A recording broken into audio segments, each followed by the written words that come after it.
liking to solve problems, puzzles. So when I finished my high school, I got an opportunity to apply to this tech university. I got accepted and went for it and never looked back. Thank you for sharing that. Building on your journey, here at the National Bank of Rwanda, you're part of the ICTD Directorate.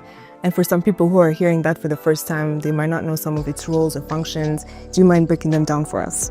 Maybe before I speak about what we do in the ICT Directorate, let's talk about the National Bank of Rwanda mandate, right? We talk about financial stability, price stability, and financial inclusion. The ICT Directorate directly supports that mandate through our IT ecosystem. So those are the different applications that we have that run the business processes across the bank, the infrastructure that hosts those applications, and the security measures and solutions that we have that secure that IT ecosystem. In a nutshell, that's our responsibility is that IT ecosystem supports the bank's mandate here. Yeah, that's really insightful. It actually brings me to my next question. In a global sense, in this day and age, there are many emerging technologies, for example, AI as we've seen it, cloud computing, or even data analytics. So how have these tools enhanced, the bank's operations, or how people even engage with technology? Our main goal is to support the bank mandate through our IT ecosystem.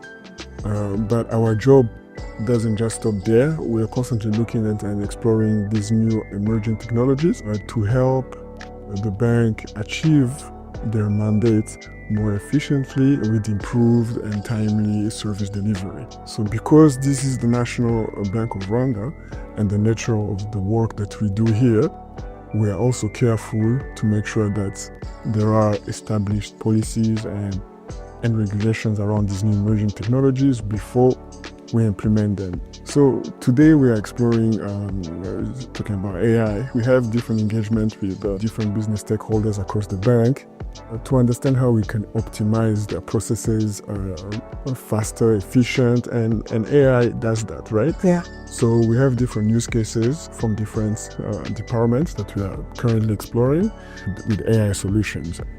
Hopefully in the future, the next time we speak, those solutions will be live and in our IT ecosystem as well.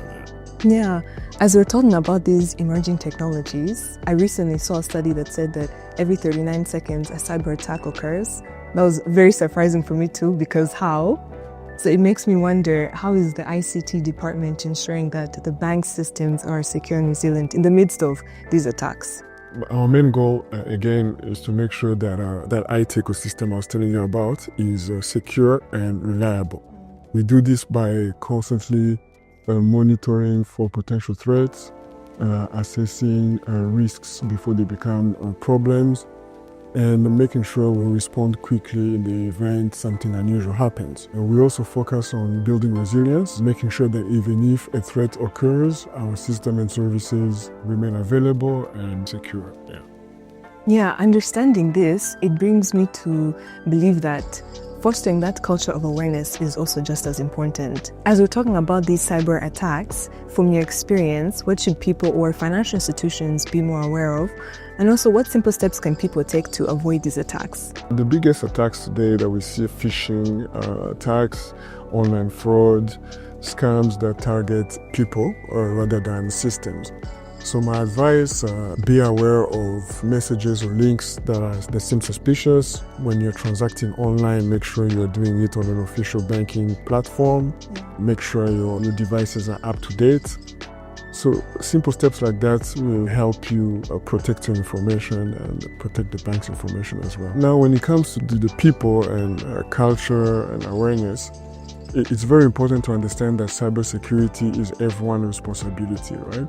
So we continuously engage the bank staff through our training, awareness sessions, and practical exercises that help them recognize and respond to potential threats. To make it simple, when we're having this engagement, we will try to have a different analogy and talk about now your personal security, right? Yeah. When you look at your personal security, for instance, your home, you can have all the security technology in place, security alarms and so on.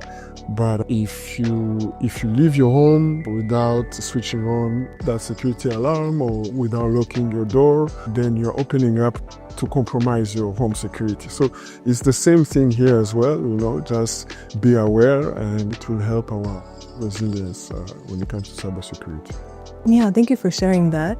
Especially fostering this cultural awareness, it also just allows people to know, like, taking that one step, you're already 10 steps ahead. So thank you for pointing that out. Shifting gears to digital transformation in the context of, let's say, a central bank, what does this mean, and how is ICTD driving this change? The digital transformation, when we say digital transformation, I feel like everyone from those two words can understand that, it's a transformation that's digital, but it's not that simple, right? Understanding of digital transformation in our perspective, as you may know, we started our digital transformation journey about 2 years ago, where we started first developing the strategy, right? So that involved us visiting and understanding the whole bank mandate, the processes from all the departments, division, directorates, understanding the current, the as-is business processes, right? What applications are running those processes, identifying the gaps, the current gaps, and now drafting the to-be, which is the transformation. So it was a very exciting activity, because even for us in ICTD, I got to learn now more about the bank, from the administration, what do you do in that administration? What are your processes? What systems do you use? What are your pains, right? What are the gaps that you see? The second part of that is to execute the strategy.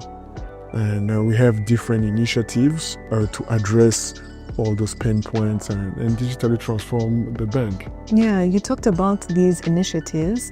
Do you mind shedding light on some of these different initiatives? The gap analysis we did as well, we also did it within our department, where we looked at our current processes, the current system, infrastructure, security that we have, identified the gaps that we had, so we can address them. One of them, I'll say, is upgrading our architecture. Our current ecosystem architecture is not a sound architecture, right? So one of the most important initiatives that we have actually is to now design sound architecture for our IT ecosystem, for our business processes, for our data infrastructure architecture, and application architecture as well. So it's something that we did not have currently, and it's a core and fundamental piece that needs to be established before we even talk about growing and implementing these new emerging technologies.